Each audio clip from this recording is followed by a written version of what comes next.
লোভ। লোভ আমাদের মধ্যে একটা জিনিস কাজ করে, যেই কোনো বিষয়ে লোভ। লোভ বুঝুন তো আপনারা, বেশি পাওয়া, বেশি পাওয়া। হুব্বুদ দুনিয়া রাউসু কুল্লি খাতিয়া, দুনিয়ার মহব্বতই সমস্ত গুনাহের মূল। এজন্য যার দিলের মধ্যে দুনিয়ার মহব্বত যত কম, হাসরের ময়দানে তার হিসাব তত সহজ। দুনিয়ার মহব্বত যার দিলের মধ্যে যত বেশি, হাসরের ময়দানে হিসাব তার তত কঠিন হবে। যার টাকা কম, তে হিসাব দিতে খুব সহজ। যার টাকা বেশি, তার হিসাব দিতে খুব বেশি। দুনিয়াকে যত অল্প অল্প কলবে ঢুকাইবেন, তত আপনার জন্য আখিরাত আলোকিত হয়ে যাবে। দুনিয়াকে যত বেশি আপনার এই কলবে জায়গা দিবেন, তত আখিরাত অন্ধকার হয়ে যাবে। দুনিয়া খারাপ না, কিন্তু দুনিয়ারে কলবের মধ্যে ঢুকায় নেওয়া, এটা খারাপ। হযরত ইউসুফ আলাইহিস সালাতু ওয়াস সালামের নাম শুনছেন আপনারা? ইউসুফ আলাইহিস সালাম এবং জুলাইখার একটা কাহিনী কোরআন শরীফের মধ্যে সূরা ইউসুফের মধ্যে আছে। লম্বা ঘটনা। ইউসুফ আলাইহিস সালামের স্বপ্ন দেখছে জুলাইখা, বিয়ে বসতে পাগল হয়ে গেছে জুলাইখা ইউসুফের কাছে। শেষমেশ ইউসুফের সাথে বিয়ে হওয়ার আগে আজিজে মিসরের কাছে বিয়ে বসছে। ইউসুফকে পাওয়ার জন্য আজিজে মিসরের কাছে বিয়ে বসছে। আজিজে মিসর যে রাত্রে জুলাইখাকে নিয়ে ফুলসজ্জার রাতে অংশগ্রহণ করেছেন, ওই রাত্রেই আজিজে মিসরকে আল্লাহ নামরদ পুরুষ বানায় দিছে, পুরুষত্বহীন বানায় দিছে। কিন্তু সাধারণত একজন পুরুষ যখন পুরুষত্বহীন থাকে, মহিলা তার সাথে ঘর সংসার করতে চায় না। জুলাইখা এই পুরুষত্বহীন একজন পুরুষের সঙ্গে ঘর সংসার করে চলছেন। মনের মধ্যে একটা আশা লালন পালন করতেছেন, কোন দিন জানি স্বপ্নে দেখা বন্ধু ইউসুফ এই আজিজ হবে, এই মিশরের বাচ্চা হবে, সেদিন তার দেখার জন্য, তার সাক্ষাৎ পাওয়ার জন্য এই পুরুষত্বহীন একজন পুরুষের ঘর করতেছে। এই পুরুষত্বহীন পুরুষের সঙ্গে একই সঙ্গে খানা খায়, একই সঙ্গে খাটের মধ্যে শোয়, একই সঙ্গে গোসল করে, একই সঙ্গে চলাফেরা করে, কিন্তু প্রতিদিন সকাল সন্ধ্যায় নিজের সখীরে লইয়া মিশরের হাটে হাটে বাজারে বাজারে ঘুরে আর ঘুরে আর তালাশ করে। ওই যে স্বপ্নে দেখা একটা মানুষ দেখছে ইউসুফ, তারা তালাশ করে। এরে মুসলমান নবীর উম্মতের দল, দুনিয়ার মধ্যে আল্লাহ আমাদেরকে পাঠাইছেন চলবে, খাইবে, ফিরবে, বিবাহ শাদী করবে, ছেলে সন্তান হবে, সব কিছু করবে। তবে দুনিয়ার দিনের মধ্যে দোকানের জায়গা নয়, দুনিয়ার দিনের মধ্যে জায়গা দিবে না। দিলের মধ্যে কেবল একজন রে জায়গা দিবেন, তিনি কে? আল্লাহ। সব করবে দুনিয়াতে, কোনো সমস্যা নেই, কিন্তু দিলের মধ্যে জায়গা দিবে এক আল্লাহকে। যে দিলের মধ্যে আল্লাহ আছে, এই দিলটা হলো জিন্দা। যার দিলের মধ্যে আল্লাহ নাই, এটা হলো মুর্দা।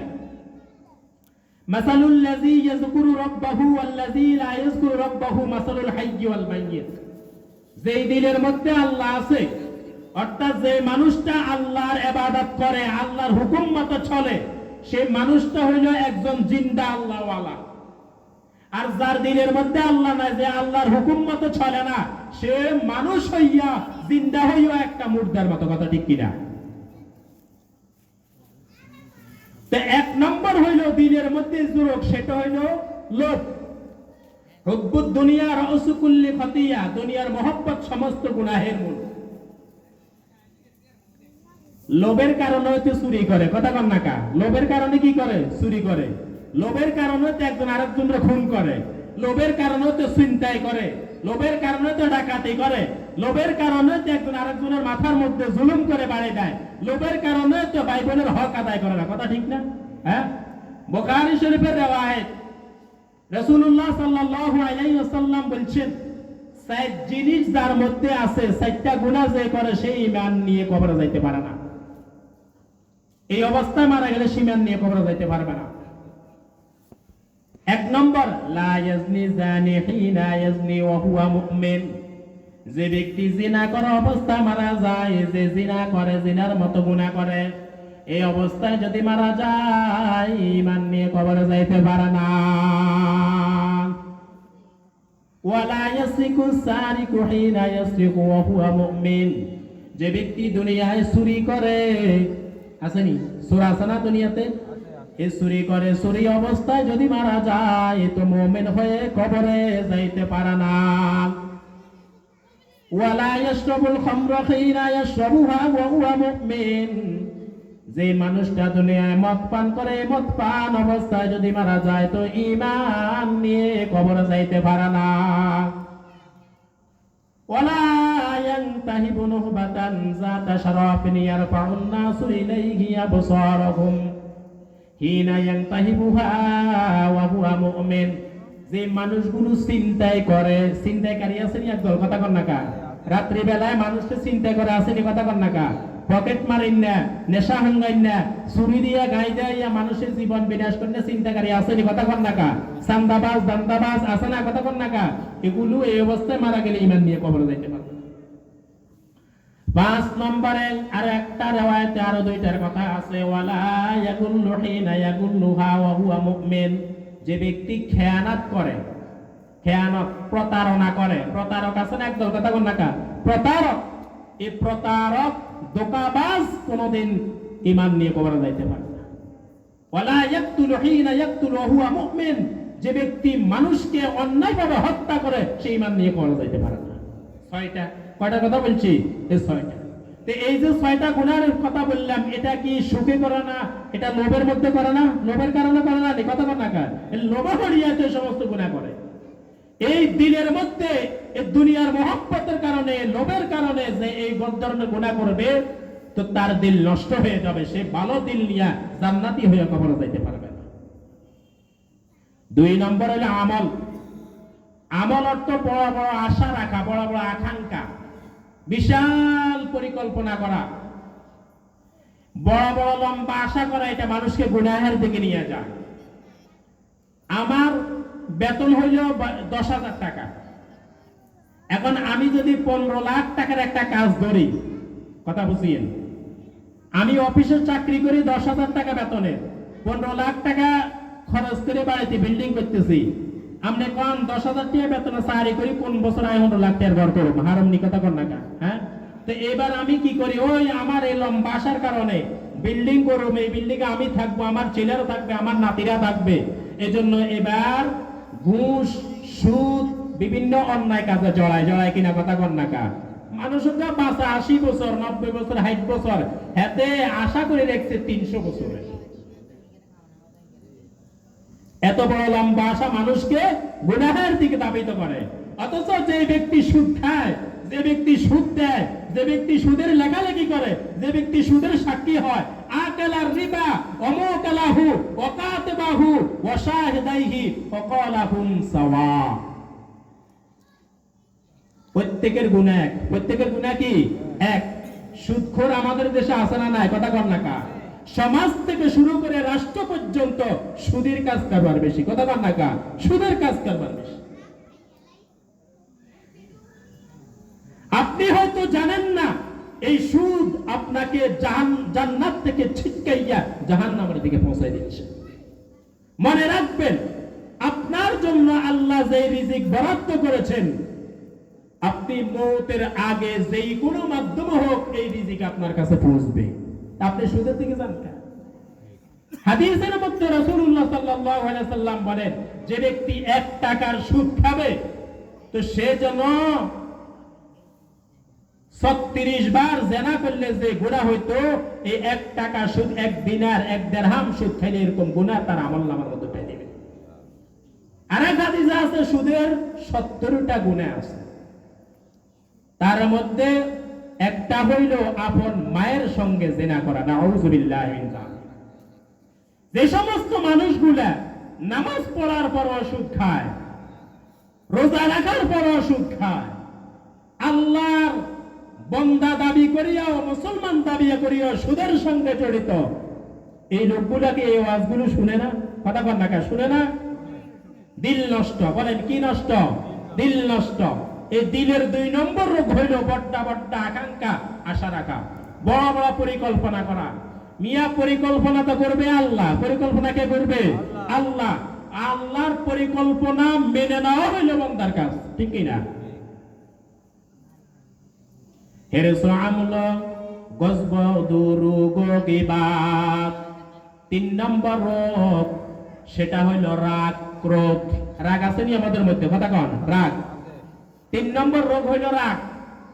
এই রাগ, রাগ উঠলে মানুষ, একজন ভালো চেহারার, সৌন্দর্য চেহারার মানুষ রাগ উঠলে চেহারার কি অবস্থা হয় দেননি? কথা কন না কা? রাগের তালে হাতের সামনে যা হয় সব টুসটাস ভাঙিয়ে না, ভাঙেনি? কথা কন না কা? তো এই রাগ কি তার জন্য ভালো না খারাপ? কথা কন না কা? অনেক মানুষ আছে রাগের ছোটে বউরে তালাক দিয়ে না, আসেনি? কথা কন না কা? আরে তালাক দেয় না? তালাক দিতে তোর একের রাগ উঠটু কিনলে যে রাগের কারণে বউ তালাক দিয়ে না। قال رسول الله صلى الله عليه وسلم ليس الشديد بالسرعة إنما الشديد الذي يملك نفسه عند الغضب। সরকার দু আলম সাল্লাল্লাহু আলাইহি ওয়াসাল্লাম বলেন, ওই ব্যক্তি বীর নয়, ওই ব্যক্তি বাহাদুর নয় যে লোকদেরকে ধোঁকা দেয়, লোকদেরকে ভুলুণ্ঠিত করে, বরং বীর হইল ওই ব্যক্তি যে রাগ উঠলে রাগের সময় নিজেকে নিয়ন্ত্রণ করতে পারে। রাগ উঠলে রাগের সময় নিজেকে নিয়ন্ত্রণ করতে পারে। রাগ কোন জায়গায় প্রয়োগ করবেন এটা তো জানতে হবে আপনাকে। তো কি বলছিলাম? রাগের ছোট বউ তালাক দিয়ালা। এর তালাক দেওয়ার পর মাথা যখন ঠান্ডা হয়, তো এবার চিন্তা করেন, ইন্না লিল্লাহ, কি করলাম, আমার 2টা ছেলে 2টা মেয়ে। এবার ফতুয়ার জন্য মুফতি সাহেবের কাছে যায়। আগে তালাক দিছে কি রাগের মাথায়? কথা বুঝেননি? আগে তালাক দিছে রাগের মাথায়।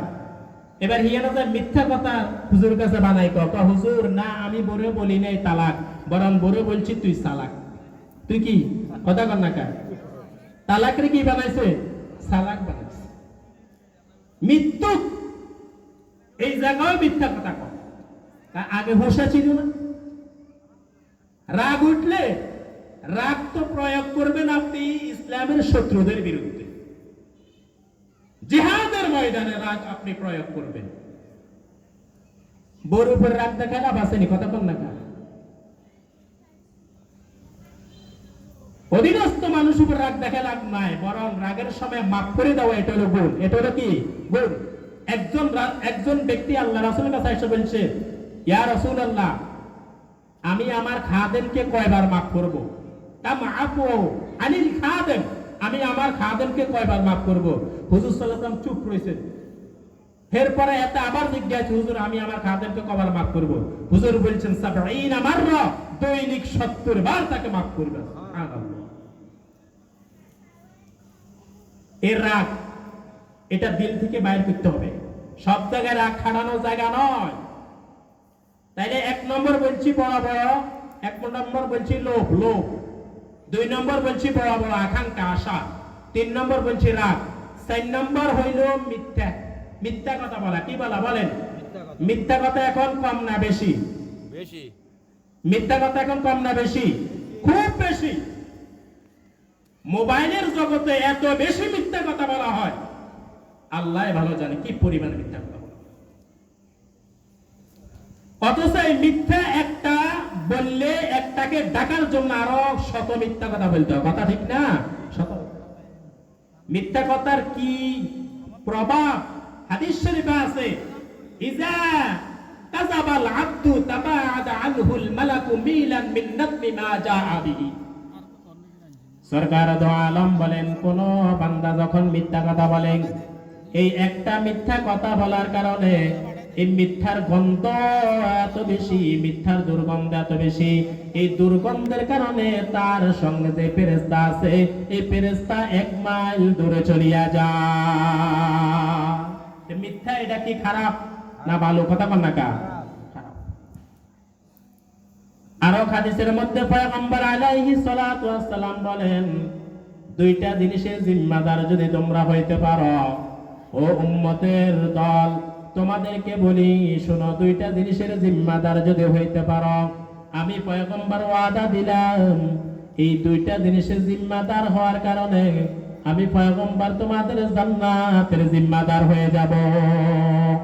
قال رسول الله صلى الله عليه وسلم من يضمن لي ما بين لحييه وما بين رجليه أضمن له الجنة। এক নম্বরে পয়গম্বর বলেন, ও দুনিয়ার উম্মতরা শোনো, তোমার দুই চোয়াল অর্থাৎ তোমার দুই ঠোঁটের মাঝখানে একটা জিনিস আছে, এটাকে বলা হয় জিহ্বা। কি বলেন বলেন? জিহ্বা। যদি তুমি এই জিহ্বাকে হেফাজত করতে পারো, তার মানে জবানের হেফাজত করতে পারো, জবান দিয়ে যদি মিথ্যা কথা না বলো, জবান দিয়ে যদি কাউকে গালি না দাও, জবান দিয়ে যদি মিথ্যা কথা না বলো, জবান দিয়ে যদি কোনো মুসলমান ভাইকে গালি না দাও, আর তোমার দুই রানের মাঝে যে শরমগা আছে অর্থাৎ তোমার শরমগা, তোমার লজ্জাস্থান যদি হেফাজত করতে পারো, রাসূলুল্লাহ বলেন আজমাল্লাহুল জান্নাহ, আমি পয়গম্বর ওয়াদা দিলাম তোমার জান্নাতের জিম্মাদার আমি। দুইটা জিনিস। কয়টা? কয়টা? দুইটা। একটা হইল জবানের হেফাজত, আর একটা হইল নিজের লজ্জাস্থানের হেফাজত।